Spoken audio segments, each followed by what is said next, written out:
Muy buenas, queridos amigos, comenzamos ustedes y yo, como de costumbre, ustedes, mis invitados y yo, para compartir esta rica y sabrosa tacita de café con leche. Hoy, en este programa plenamente cubano, tenemos la suerte de tener a un primer actor cubano, alguien que ha entrado a nuestra casa, a nuestro hogar, alguien que ha estado en teatro, en novelas, alguien que tiene una trayectoria artística muy pero muy grande. Hablamos del gran cubano, del gran primer actor y de la tremendísima persona que es nuestro amigo Tony Cortés, que se encuentra hoy aquí con nosotros. Y para mí, Tony, es un gusto que estés en el programa. Quisiera poder tener más de una hora para poder conversar contigo, porque sé que tienes muchas historias que contarnos. Y por eso vamos a ir directamente a lo que vinimos. Cuéntanos dónde naciste. Bueno, muchísimas gracias de estar aquí contigo, René, y con Nancy, en este programa de Café con Leche, la tacita de café con leche. Y sobre todo porque tú también eres un orgullo cubano y todo lo que has hecho por rescatar la historia de nuestro país, tanto fílmica como en imágenes, y sobre todo a las personas que no conocen, llevarle esa historia de primera mano. Muchas gracias. Después de esto, tengo que decirte que nací en Cuba en 1968, por tanto, ya soy una persona que los jóvenes le llaman old fashion. Old fashion. Bueno, 68 no es tan viejo. Yo soy un poco mayor y todavía tengo la fuerza para poder continuar. ¿Naciste en La Habana? Nací en La Habana, en un barrio capitalino llamado El Vedado.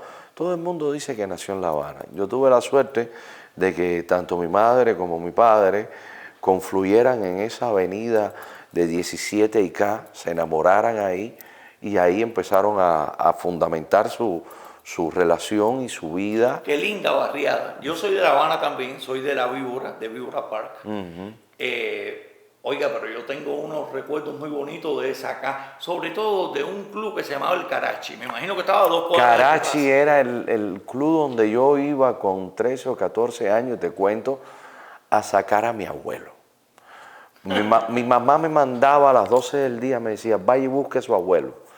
Mi abuelo, una persona histórica, era uno de los tigres de Manferrer, que inclusive había servido años de prisión domiciliaria, nunca fue un comunista, fue siempre le decían ojos bellos. Ojos bellos porque... ¿Tú los heredaste? Yo los heredé también de aquella época. En aquel momento no se hablaba en mi familia que era haber sido un tigre de Manferrer. Después con la historia y los estudios aprendí varias etapas de los tigres de Manferrer, pero siempre deduje y me relacioné mucho con la etapa que más me interesaba, la etapa anticomunista de los tigres de Manferrer.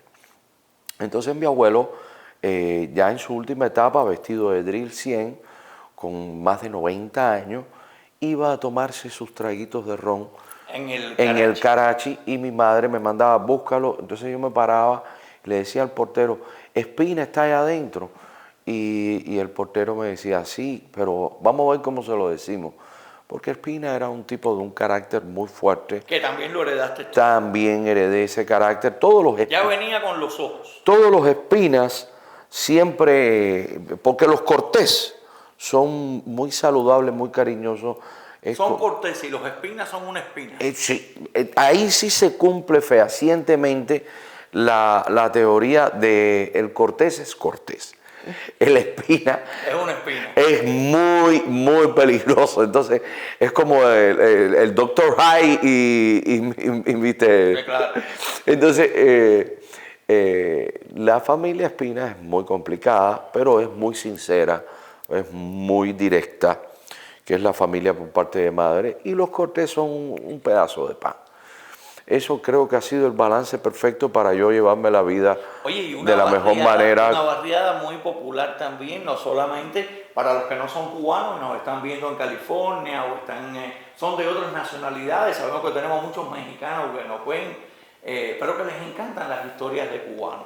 Les cuento que esta barriada en la que nació nuestro invitado en el día de hoy era una barriada que se podría decir que era de una clase media alta. Total. Total. Y entonces tenía lugares muy emblemáticos.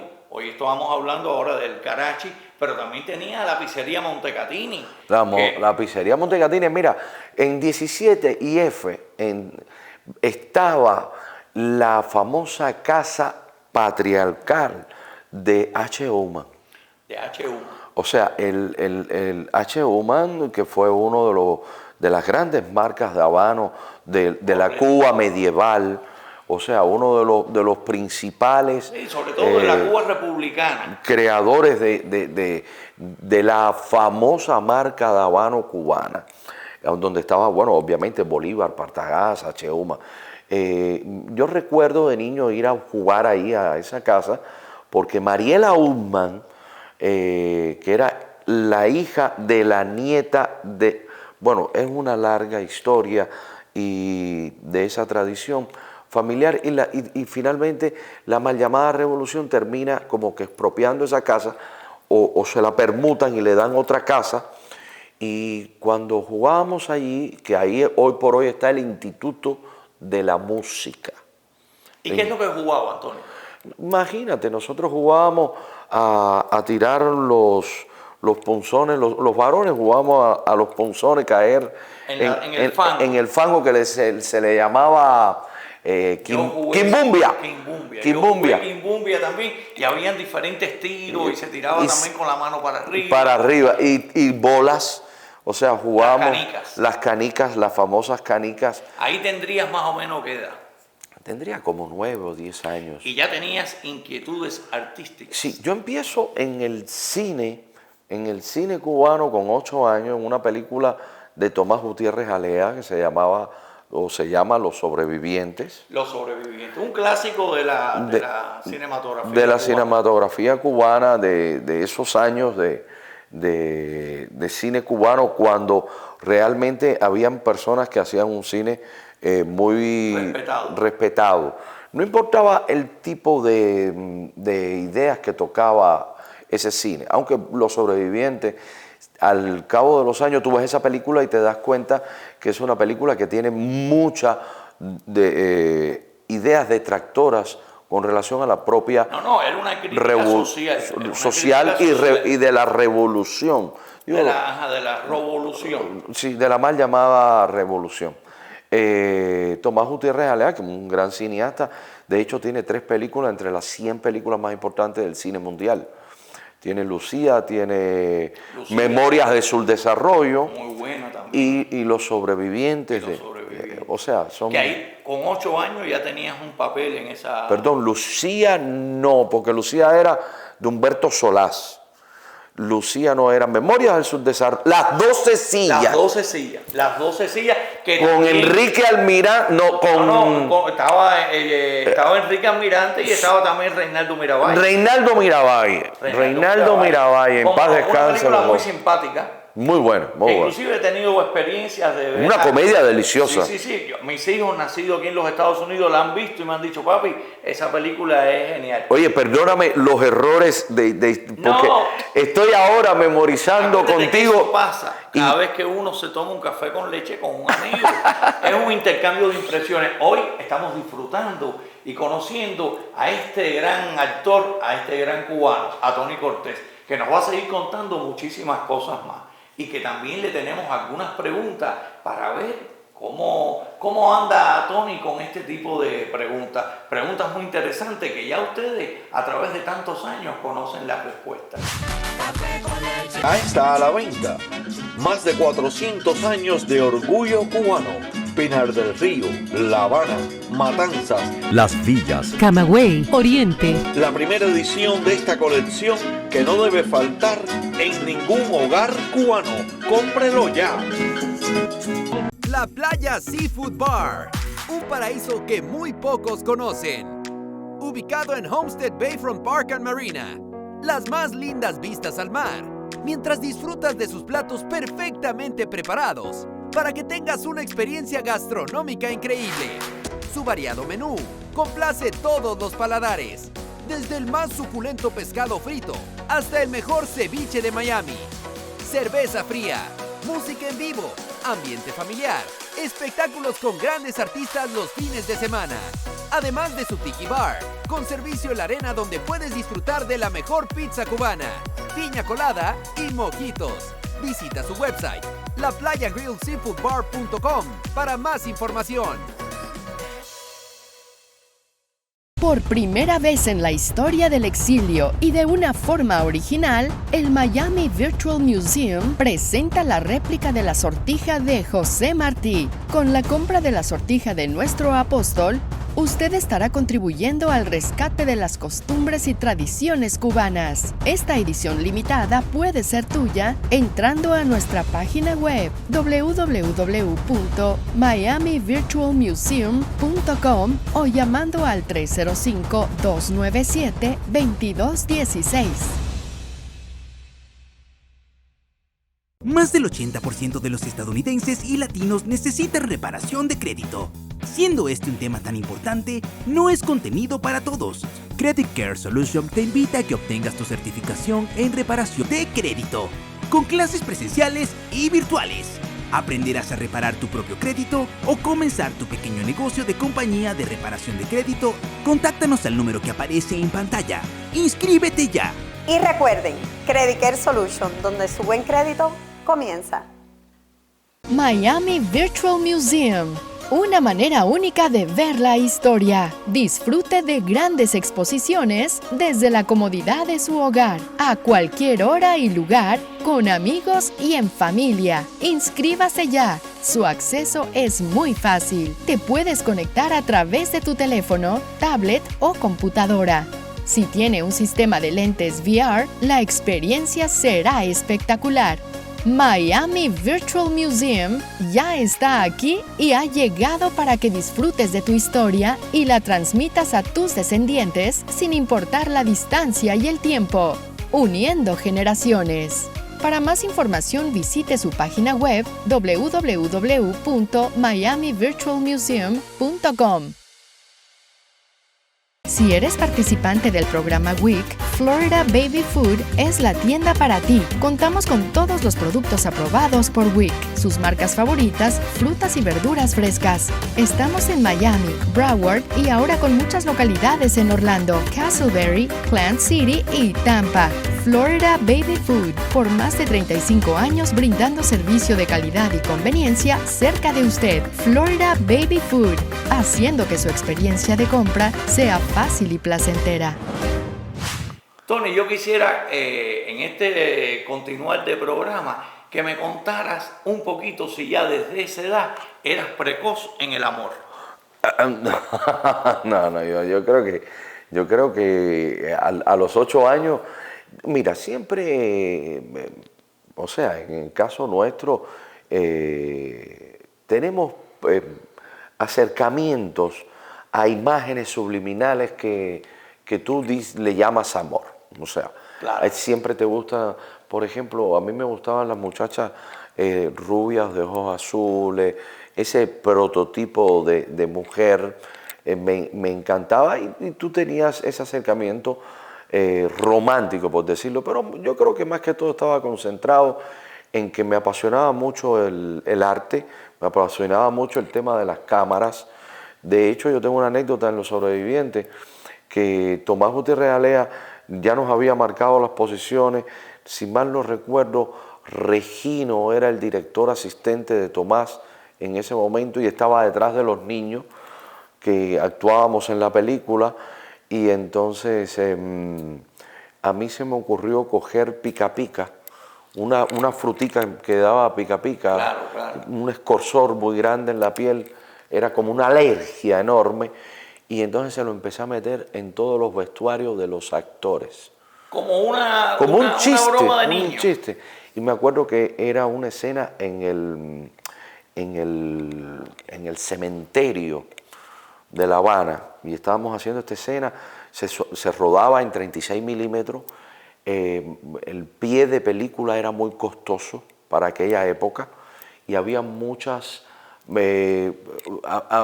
tensión de cortar por algo que pasara, excepto que fuera un error actoral.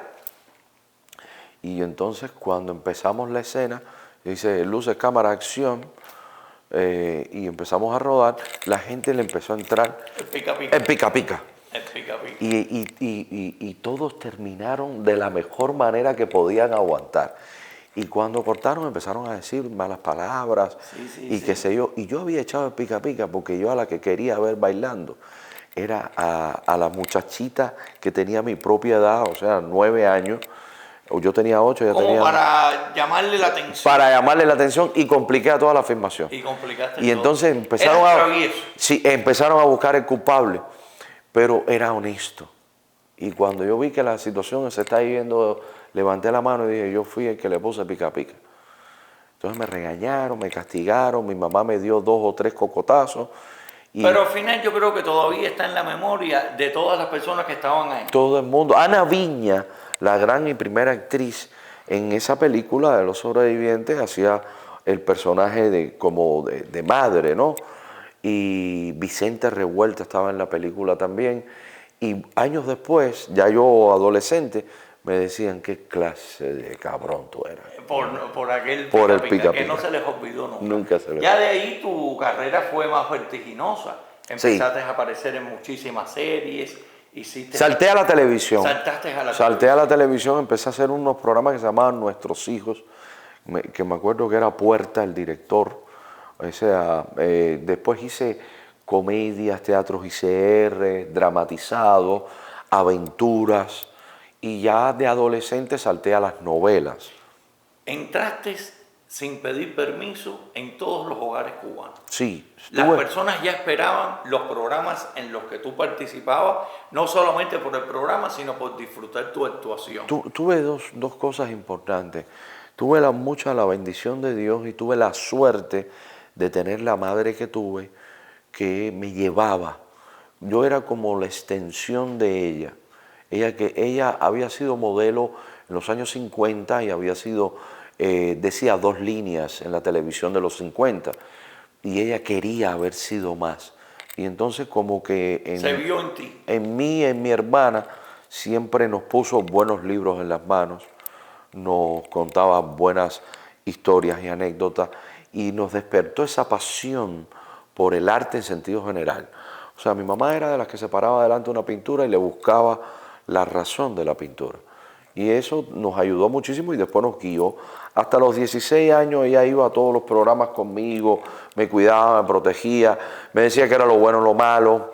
Y entonces ya después de los 16 me dijo, bueno, ahora es hora que tú sigas solo, ¿no? Pero qué bonito que estamos recordando y que hables así con esa pasión de tu mamá, que tengas ese recuerdo de esos primeros años de tu vida. Yo creo que la vida continuó, no solo para ti, sino para todo el pueblo cubano, y se empezaron a manifestar muchas personas ya no solo en contra de la dictadura cubana, sino que optaron por emigrar, por irse de Cuba. Mira, yo quiero agregarte aquí algo interesante, porque esto no se discute mucho en la televisión. O sea, no se habla, no.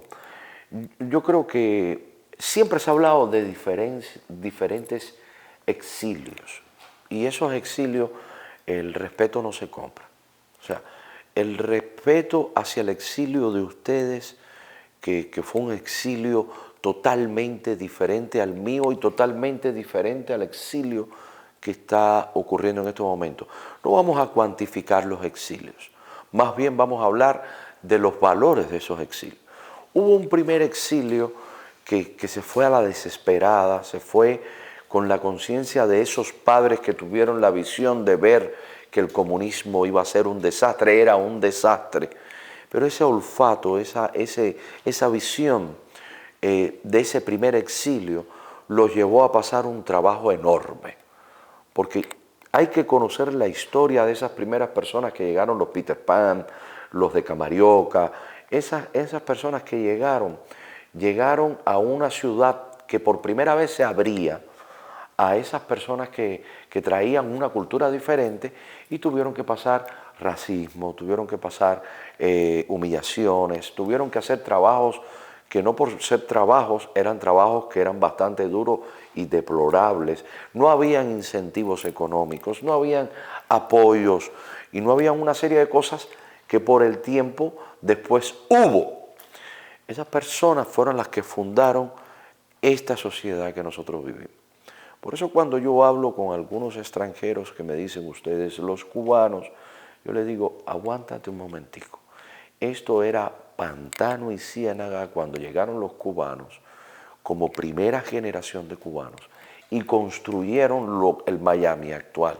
De varias razones, no vamos a entrar ni a polemizar con eso, pero eso se debe a un gran respeto a esa comunidad. Es muy interesante tu análisis y yo lo comparto, pero me remonto un poco a la historia de nuestro país, de Cuba, y tengo que recordar que ya en el año primero, la primera inmigración grande de más de 100.000 cubanos ocurre precisamente en 1895, donde muchas familias criollas me refiero a esa mezcla del español con nativo. Con nativo, efectivamente, o con mulato o mulata.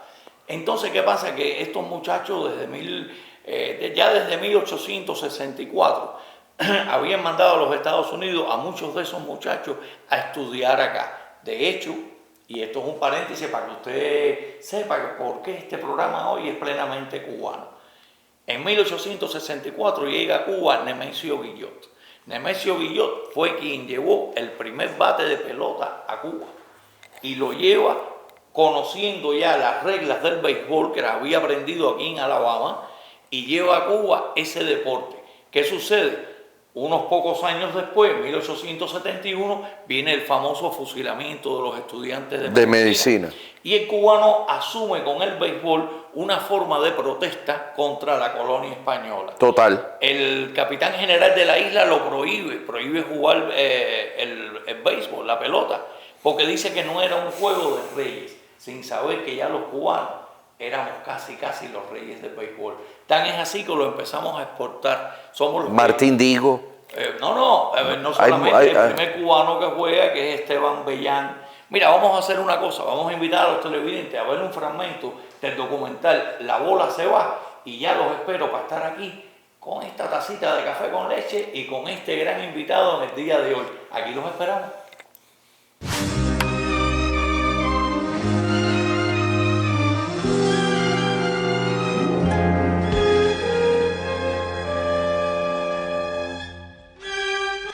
A todos los cubanos nos encanta el béisbol. Es que el béisbol es el deporte de nosotros los cubanos. El béisbol es tan cubano como los cigarros, la coladita, la croqueta, el mambo.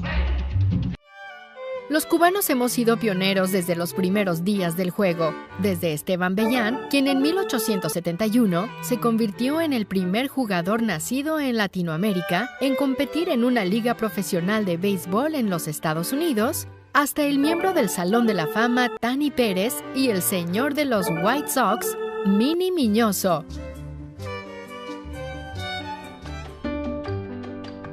Pero ¿cómo este gran deporte llegó a Cuba?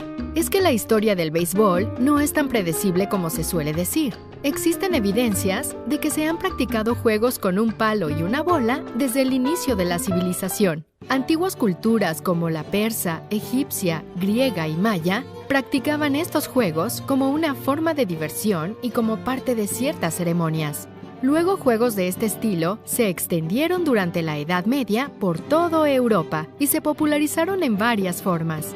Los europeos introdujeron juegos similares en sus colonias de América alrededor del siglo XVI. Además, según cronistas españoles que viajaron a Cuba en diferentes expediciones, documentaron que los aborígenes cubanos, específicamente los taínos, jugaban el juego de batos. Este consistía en pegarle a una bola hecha de resina y hojas moldeadas y le daban a esta con una rama de árbol cortada al estilo de una pala. Otros lingüistas han relacionado el origen de las palabras bate, inglés bat, y batear con las correspondientes batey y batos, usadas por los taínos. En realidad, todo lo antes dicho es solamente la evolución de este deporte. De cualquier forma, es en 1845 en Nueva York que Alexander Cartwright publica las reglas conocidas como las Knickerbocker Rules, dando así inicio a la forma moderna del juego. Se sabe que el béisbol se introdujo a Cuba alrededor de 1860 por cubanos que estudiaban en los Estados Unidos, así como marineros norteamericanos que hacían escala en los puertos de la isla. A partir de entonces, el béisbol se extendió rápidamente por toda la isla. Se dice que el primer cubano que trajo un bate a Cuba fue Nemesio Guilló en el año 1864. Guilló aprendió a jugar en Mobile, Alabama, y después de él, 2 cubanos más fueron enviados a Mobile, incluido su hermano Ernesto Guilló. Una vez que regresaron a Cuba, estos pioneros cubanos fundaron el club de béisbol de La Habana, Havana Baseball Club, el primer equipo de béisbol del que se tenga conocimiento no solo en Cuba, sino en toda América Latina. Otro dato histórico e interesante es que durante la Guerra de Independencia cubana, el béisbol se convirtió en símbolo de una Cuba moderna, desvinculada ya del colonialismo. En 1869, las autoridades coloniales españolas prohibieron la práctica de este deporte, lo cual impulsó al jugador cubano Esteban Bellán a emigrar. Una vez en los Estados Unidos, Bellán se convirtió en el primer jugador de origen latino que participó en las grandes ligas de béisbol estadounidenses. Entonces, las famosas corridas de toros empezaron a ser desplazadas por el nuevo deporte.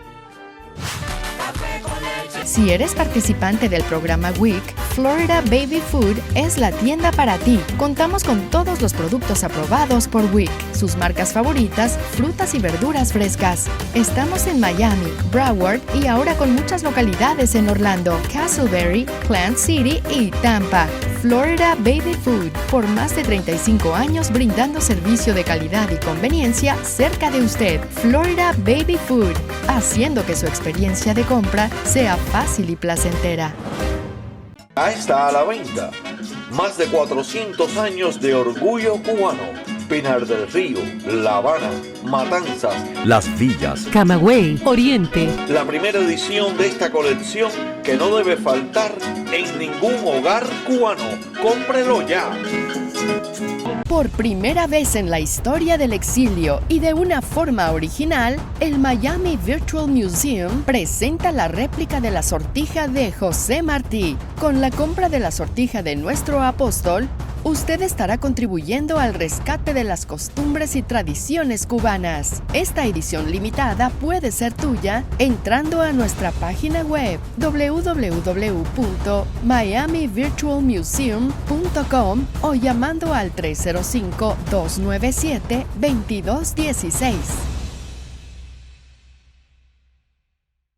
history, legacy, quality, and amazing taste is what you will find in a bottle of Bash Gabrielson Cognac. Crafted to perfection and perfect for any occasion, Bash Gabrielson Cognac is a one-of-a-kind masterpiece, available online and in stores near you. Oye, esto ha sido como un poquito un paréntesis para... Ya Nancy lo dijo. Con la pelota. Quiero agregarte, y quiero que me regales ese documental, pero también quiero agregarte que nosotros los cubanos, en aquella época de los 1800, ayudamos también con dinero viniendo de Cuba para la primera de George Washington. Bueno, se ayudó mucho aquí para los Estados Unidos en su problemática que estaban de independencia. Pero también se hicieron muchas obras importantes en Cuba, porque tenemos que recordar una Marta Abreu que hizo grandes teatros que están aún en pie y sobre todo unas grandes donaciones. Marta Abreu es una de las cubanas que más dinero dio. Que también está en uno de los documentales de Orgullo Cubano, la vida de ella, que también te lo vas a llevar en el día de hoy. Me gusta mucho ese análisis que tú haces de las diferentes inmigraciones. Estuvimos remontándonos a los años 60, cuando comenzó... Después viene el Mariel, después viene la crisis de los balseros, y ahora, bueno, desde los balseros para acá, esto no... ¿Qué nombre le pondrías ahora? Ahora es una mezcla muy interesante de inmigración. Porque es una inmigración, y no quiero herir a nadie, pero es una inmigración donde los valores han cambiado, donde realmente es una inmigración con una gran sustento y base política por la situación y desesperación que hay en Cuba, pero tú oyes más el hambre y la miseria. Y cuando la inmigración cubana empieza a oírse la palabra hambre y miseria, hambre y miseria, ya empieza a desdibujar el verdadero hecho de la inmigración cubana, que es la falta de libertad y de expresión. Entonces, a muchos los corrijo cuando me hablan, ahora es una locura con lo del parol. Cosas que realmente tienen un basamento legal, porque antes del parol se llamaba unificación familiar. Y todo el mundo tiene derecho a unificarse con su familia. Ahora, lo que no se puede es desdibujar el tema de la falta de libertad de expresión que hay en Cuba, la dictadura que ha hecho todos los presos, más de 1000 presos políticos, donde cuando una persona que está llegando aquí habla de hambre y miseria, que es verdad que existe en Cuba, le está quitando el valor a los presos políticos. Por eso me fastidia, y perdóname que use una palabra que no está en mi vocabulario constantemente, pero me molesta sobremanera que hayan cubanos que lleven más de 10, 15 años aquí y que todavía no le presten o confundan, vamos a hablar, que confundan el tema de la cubanía con el tema del aplauso a un equipo de béisbol como este, que todo el mundo sabe que la dictadura ha estado manipulando a los deportistas o a los artistas.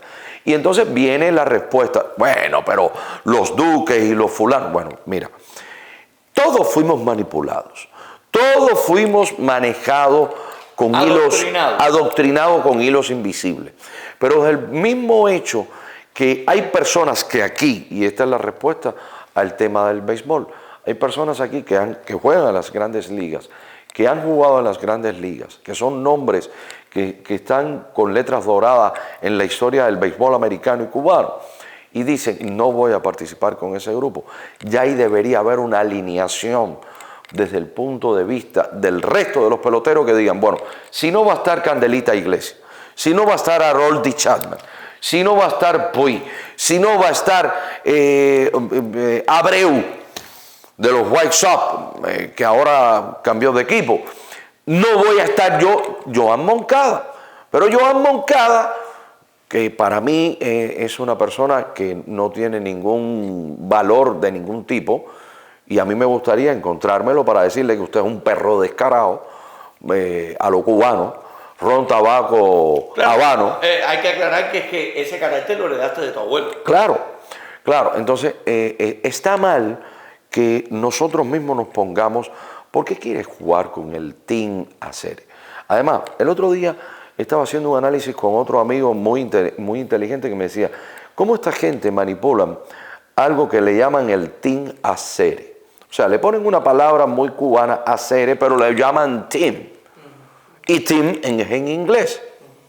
A un equipo que al final es el equipo Cuba, que ellos permitieron armar, porque no es el que más valores tenía o el que mejor béisbol jugaba, sino el que a ellos le convenía y aceptara su disciplina. Y le enriquece las arcas a esos organizadores cubanos.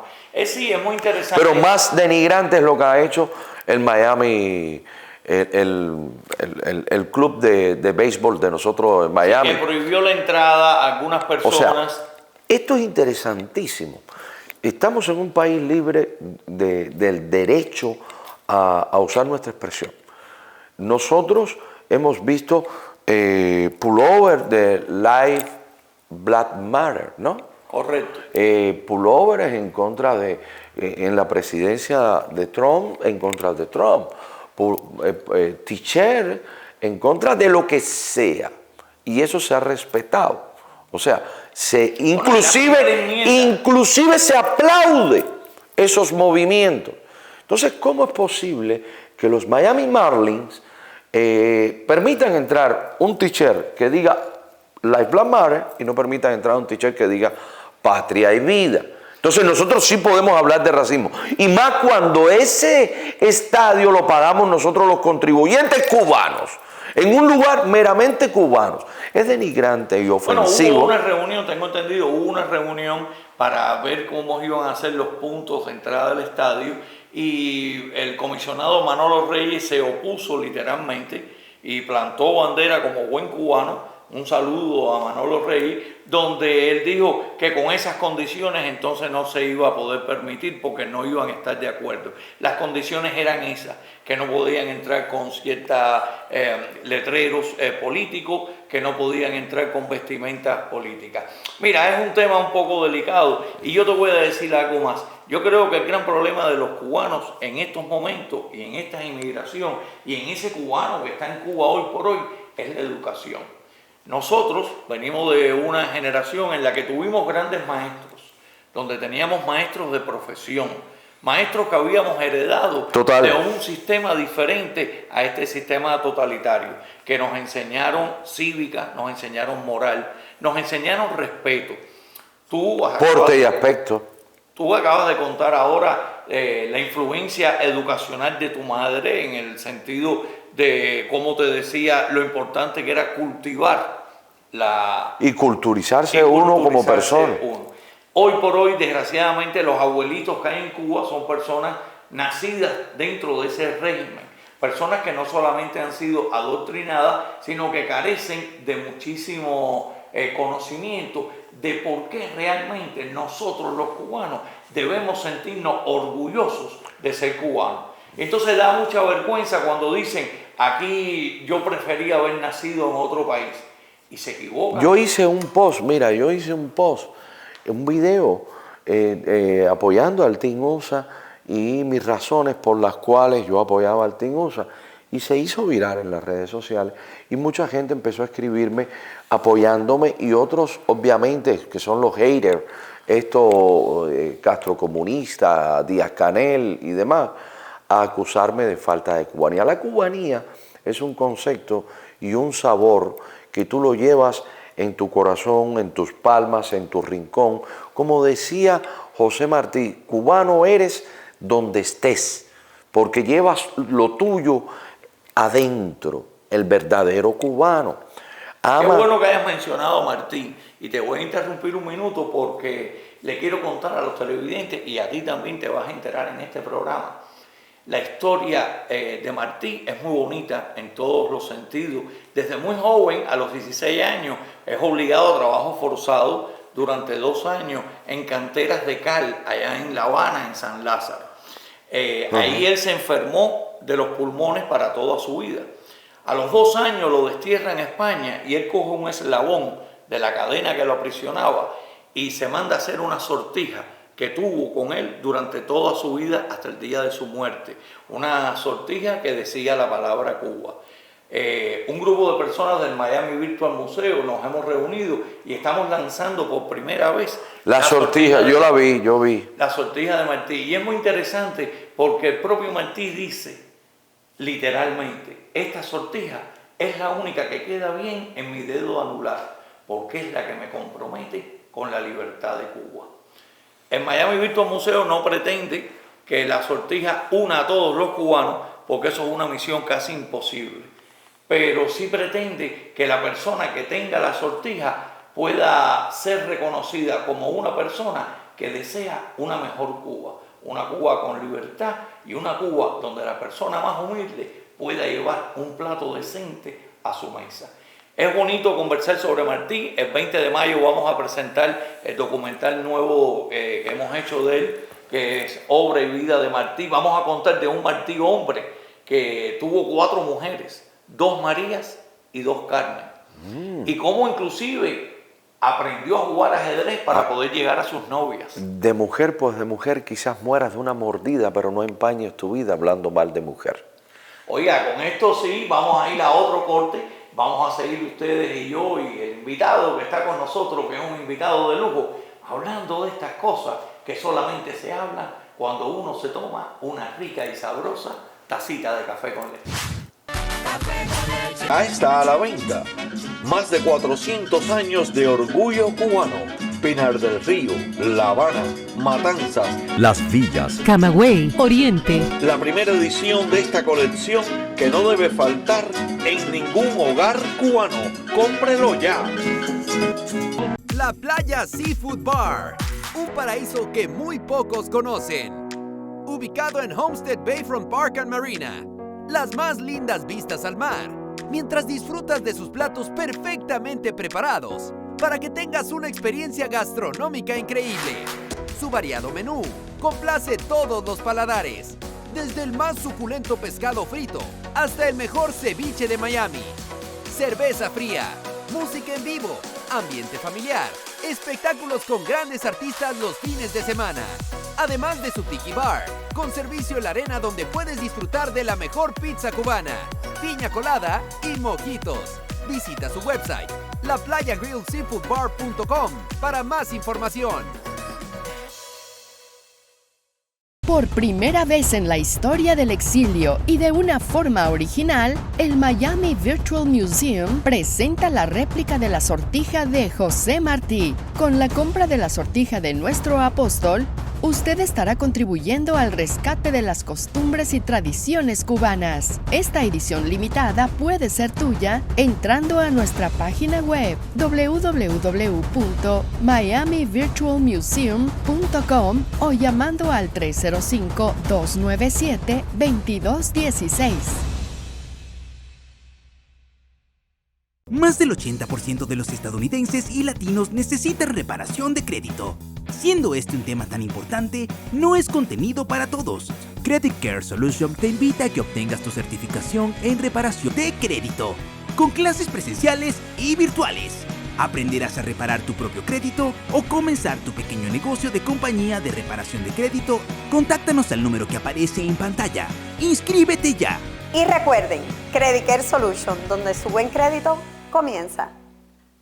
Miami Virtual Museum, una manera única de ver la historia. Disfrute de grandes exposiciones desde la comodidad de su hogar, a cualquier hora y lugar, con amigos y en familia. Inscríbase ya. Su acceso es muy fácil. Te puedes conectar a través de tu teléfono, tablet o computadora.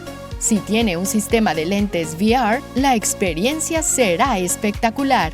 Miami Virtual Museum ya está aquí y ha llegado para que disfrutes de tu historia y la transmitas a tus descendientes sin importar la distancia y el tiempo, uniendo generaciones. Para más información visite su página web www.miamivirtualmuseum.com.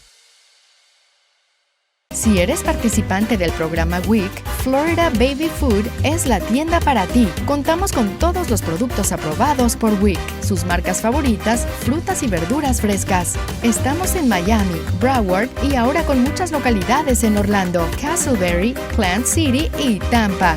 Florida Baby Food, por más de 35 años brindando servicio de calidad y conveniencia cerca de usted. Florida Baby Food, haciendo que su experiencia de compra sea fácil y placentera. Bueno, aquí seguimos hablando de Martí, hablando de tu vida en la infancia, de la juventud. Hemos hablado inclusive del fenómeno que está ocurriendo con la inmigración actual. Hemos hecho también un repaso a este juego en el Mundial donde vinieron el equipo supuestamente Team Acere. Para todas las personas que nos están escuchando, vamos a recordarles que Acere es, en un significado literal, un conjunto de monos con mal olor o monos apestosos. Y bueno, yo creo que ahí sí le quedaba muy bien el nombre de Acere a ese equipo. Quiero que nos cuentes ahora de las películas que estás haciendo, de las que ya has hecho aquí en Estados Unidos, pero comienza con la trayectoria de cuando fuiste al Canal 41. Sí, yo llego aquí a Miami, procedente de México, trabajaba con Televisa. Vengo inclusive un fin de año prácticamente a hacer unas compras de juguetes para los niños y regresar. Tenía un contrato con Televisa vigente y tenía que regresar a México. Y entonces me hacen una propuesta de Telemundo y hago un casting para una novela y finalmente termino contratado con un contrato muy interesante, muy bien remunerado en el Canal 41 y comienzo mi etapa aquí en Estados Unidos, muevo a toda mi familia de México vendo una casa en México y nos movimos para acá, para Miami, y aquí me establezco. Hicimos Casados y Algo Más, La Cosa Nostra, La Flor de Hialeah. Hicimos muchísimas cosas bien interesantes en el Canal 41 por 3 años. Después salto a la Mega.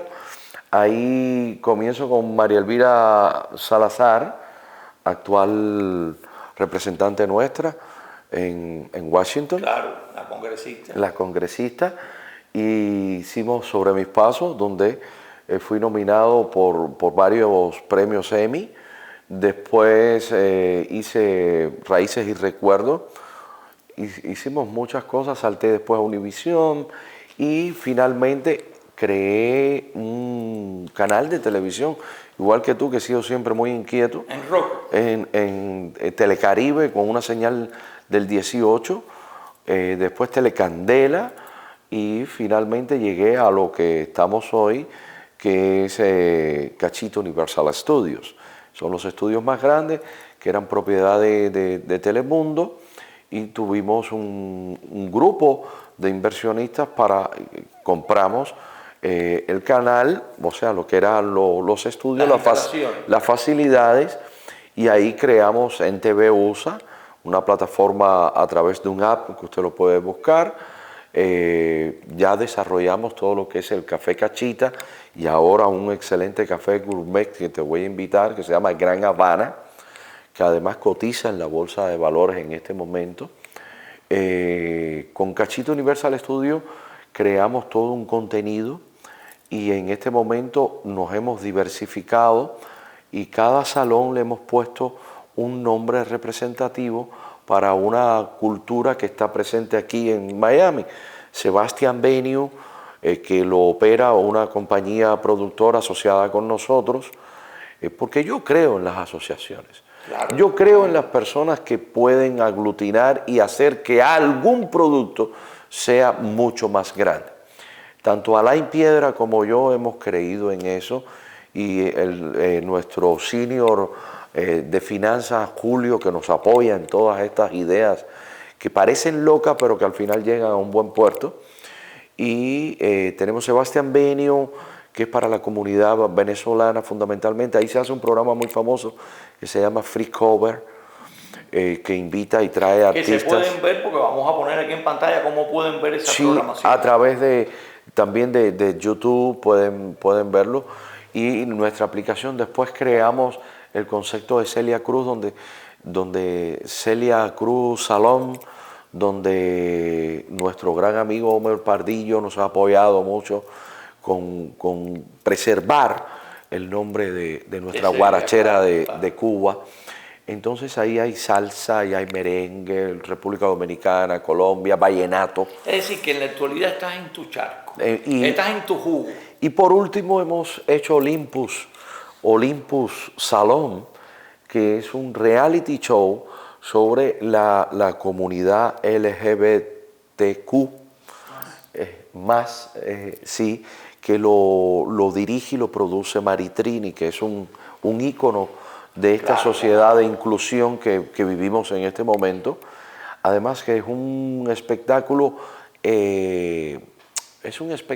donde van muchas familias heterosexuales, no necesariamente porque son artistas. Yo no había visto un concierto, después busqué a Ron Paul en el mercado americano de transformismo, y realmente hacen un trabajo impresionante. Sí, Ron Paul es un gran activista que defiende mucho los derechos, porque al final cada cual tiene derecho a hacer lo que sea. Efectivamente. O sea, había una expresión en Cuba que no se puede mencionar aquí en televisión, pero una expresión que resumía mucho. Cada quien hace con lo de atrás lo que quiera. Es un tambor. Claro. Y se lo da a tocar a quien quiera. A quien quiera. Ahora, realmente nosotros artísticamente hemos crecido mucho. En esta inquietud con mi fiancé, hemos creado también una compañía que se llama Aline Entertainment, y con Aline he empezado a desarrollar un cine muy, muy de migrantes aquí en Miami. Hicimos primero nuestra primera película asociada con One Movie, One Film, y pantalla, hicimos Millonarios sin Amor. Que obviamente los detractores dicen, pero ¿dónde está? En Amazon. Búscala en Amazon. Es una de las películas latinas más vistas y más descargadas en este momento. Vamos a ponerlo aquí para que el nombre de la película, y vamos a tratar de que todos ustedes puedan disfrutar de un buen cine. Después hicimos Mírame Así, después hicimos Farándula, y ahora tenemos una asociación con un productor colombiano, El Duque, y con Green Valley, Green Film y One Movie, One Film, donde hemos hecho ya 3 películas más. En este año 3 películas más. El Día de mi Suerte, la película que hicimos con Chocolate, y ahora recién comenzamos a rodar otra película que se llama La Fe. Todo esto con actores colombianos, venezolanos, cubanos. Lo que es Miami. Esa Miami. mezcla, ese crisol de naciones. Efectivamente. Obviamente, es una ciudad muy heterogénea y hay que darle oportunidades a todos los talentos. Obviamente, ahora hubo una polémica muy grande porque uno de los productores míos asociados, que hemos vendido estas películas a una plataforma que se llama Monetize, que es una excelente plataforma que debería todo el mundo, yo quisiera que pusieras eso, porque cualquiera puede ganar dinero. O sea, ni con Netflix, ni con Hulu, ni con Amazon, ni con iTunes te pagan para atrás cuando tú ves o cuando tú consumes un contenido. Monetize está pagándole al consumidor para atrás. Es un modelo de negocio diferente y es un modelo de negocio que también agrupa una red social dentro de eso, que es una red social de artistas. Si tú estás en el negocio, en el negocio del contenido o de las movies o de Watch TV, ahí tienes que estar. Entonces se estrenó Farándula, se hizo un preestreno en La Habana. Muchos detractores salieron a decir, ¿por qué Tony Cortés no prohibió ese estreno en La Habana? Primero, cuando tú estás en el negocio, tienes que entender cómo funciona el negocio. Tú lo sabes.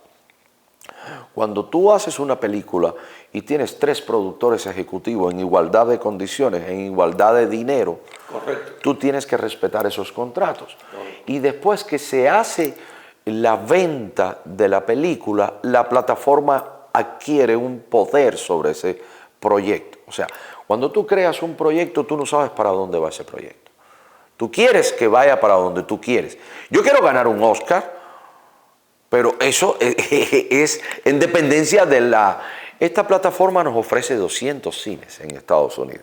Para un cine, vamos a llamarlo low budget, un cine de bajo presupuesto, tener 200 salas es algo increíble. Es algo increíble. Entonces, todo mi cine es un cine de denuncia social. Por ejemplo, Farándula, esta película, es un emigrante cubano que cuenta todo lo que tiene que pasar, inclusive hasta prostituirse para llegar a tierras de libertad. O sea, es una denuncia fuerte.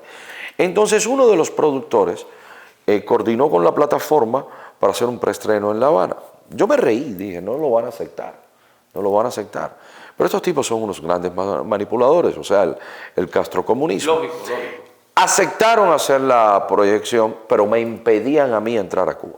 O sea, yo no podía entrar a ver mi preestreno. Ok, perfecto. Si se estrena, yo lo vi también, si se hace un preestreno, yo lo veo como una denuncia que se está haciendo ahí mismo. Aunque ellos manden a sus acólitos a aplaudir, no importa, se hizo. Y yo no podía ir, inclusive yo le dije a la plataforma, no quiero que el preestreno se haga en La Habana, y ellos dijeron, Tony, vamos a hacerlo en La Habana. Ok, que se haga. O sea, no puedo ir en contra de eso. Yo creo que sería, ni contractualmente, sería bueno aclarar un poco. Y también tenía que darle el respeto a Jazz Vilá, que se lo merecía, que era el creador del proyecto. O sea, era una obra escrita y dirigida por él en teatro, y después yo la llevé al cine.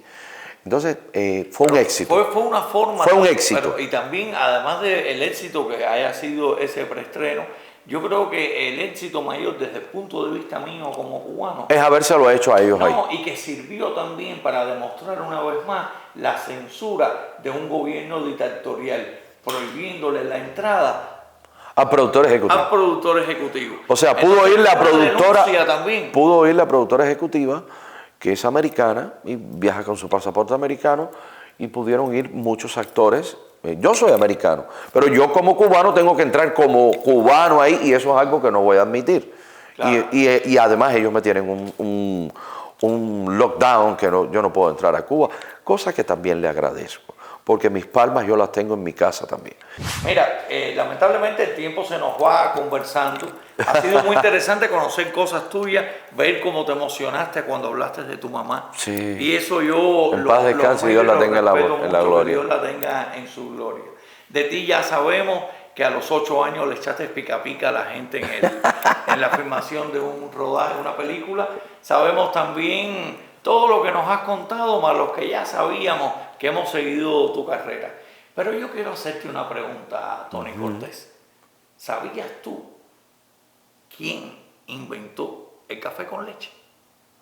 Wow, me la pusiste dura, No sé, pero el que lo inventó tenía tremendo sentido de la sabrosura. Bueno, mira, los televidentes y yo somos un poquitico cómplices, siempre le hacemos esta pregunta a casi todos los invitados. Yo, antes de despedir el programa, te voy a decir, es cierto, el café con leche lo inventó una vaquita blanca con un torito negro. Y eso sí, con eso sí. Bueno, Tony, te digo, es un placer que hayas estado conmigo aquí. El placer es mío, y no quiero irme sin decirte, 911 Credit Now es una compañía que acabamos de fundar también para ayudar a todos los latinos. 911 Credit Now. Es decir, arreglan créditos. No solamente arreglamos crédito, también tenemos bancos que nos apoyan en darle financiamiento a empresas pequeñas, a empresas grandes, y educar un poco a los hispanos aquí en Estados Unidos de la importancia de tener un buen crédito, de reparar. Y fíjate cómo estamos, que si en 90 días no subes tu crédito como debe ser, profesionalmente, correctamente, te devolvemos el dinero. Yo sé que hay muchas compañías que arreglan crédito. Yo no he visto aún los servicios que presentan ustedes con 911, pero simplemente porque tú no los digas, yo te creo. Porque yo le creo a los hombres de honor y de palabra como lo eres tú. Por eso, amigo, ya en el final de nuestro programa, los invitamos a que se comunique. Va a aparecer en pantalla la compañía de reparación de crédito y sobre todo de educación en tu crédito. Eso usted lo va a tener de seguro acá en este programa para que pueda comunicarse con ellos. Quiero despedir el programa y los quiero dejar con una historia de un cubano muy triunfador. Y hablando de las inmigraciones, este cubano en particular se va de Cuba en el año 1933. Llega a la ciudad de Miami y tuvo que trabajar limpiando jaulas de pájaros, tuvo que trabajar en un car wash, tuvo que hacer trabajos que no lo denigraran, porque un poco tiempo después él es el que lleva la conga a Hollywood y se casa con Lucy Ball. Me refiero a Ricky Ricardo, que no solamente hizo eso, sino él es el que incluye la tercera cámara en los sets de televisión en los Estados Unidos. Sí. Vamos a ver la historia de Ricky Ricardo y con esto los dejo. Recuerden, la próxima semana a la misma hora y en este mismo horario, ustedes, mis invitados y yo, para seguir disfrutando como de costumbre de esta rica y sabrosa tacita de café con leche. Chao, amigos. Desiderio Alberto Arnaz, más conocido como Desi Arnaz, quien nació el 2 de marzo de 1917 en Santiago de Cuba. Arnaz provenía de una familia acaudalada, que tenía 3 fincas, y su padre fue durante 9 años alcalde de Santiago de Cuba y acababa de ser electo representante al Congreso de la República. Pero en ese momento estallaron en 1933 los disturbios a la caída de Machado. Desi y su madre pudieron salir de Cuba, pero su padre quedó preso durante 6 meses hasta que pudo reunirse con ellos en Miami. En Miami la familia sobrevivió como pudo. Desi, entre otros oficios, tuvo que limpiar jaulas de pájaros. Fue en esa época que Desi se compró una guitarra en una casa de empeño por $5 y debutó en el Septeto Siboney en el Hotel Rodney Plaza. Allí lo oyó tocar Xavier Cugat y le ofreció $25 a la semana para que se fuera con su orquesta. Al año de estar con Cugat, Desi regresó a Miami y formó su propio conjunto. con el que introdujo la línea de conga en Estados Unidos, lo que lo llevó a que lo invitaran a trabajar en la película de 1940, Too Many Girls. Fue durante la filmación de esta cinta donde Desi conoció a Lucille Ball. Luego de un intenso noviazgo de 5 meses, la pareja se casó el 20 de noviembre de 1940 en Connecticut. En 1951, Lucille y Desi comenzaron con una inversión de apenas $5,000 su compañía, Desilu, y el 15 de octubre de ese mismo año iniciaron su famoso programa I Love Lucy. I Love Lucy fue el programa más visto en Estados Unidos, en 4 de sus 6 temporadas. Su episodio Lucy Goes to the Hospital, transmitido el 19 de enero de 1953, y en el que Lucille Ball da a luz a Desi Jr., fue visto por el 71.7% de los televisores de Estados Unidos. Baste decir que al día siguiente se transmitió la primera toma de poder de Dwight Eisenhower y tuvo un rating televisivo de 67.7, es decir, 4 puntos menos que Lucy Goes to the Hospital. En el 2002, la revista TV Guide consideró a I Love Lucy como el segundo mejor programa en toda la historia de la televisión en Estados Unidos. En octubre de 1956, Lucy y Desi vendieron sus derechos de I Love Lucy por $4.3 millones de la época. Habían multiplicado por 860 su capital inicial. Desi Arnaz tiene 2 estrellas en el Paseo de la Fama de Hollywood. Una por sus contribuciones al cine y otra por sus contribuciones a la televisión.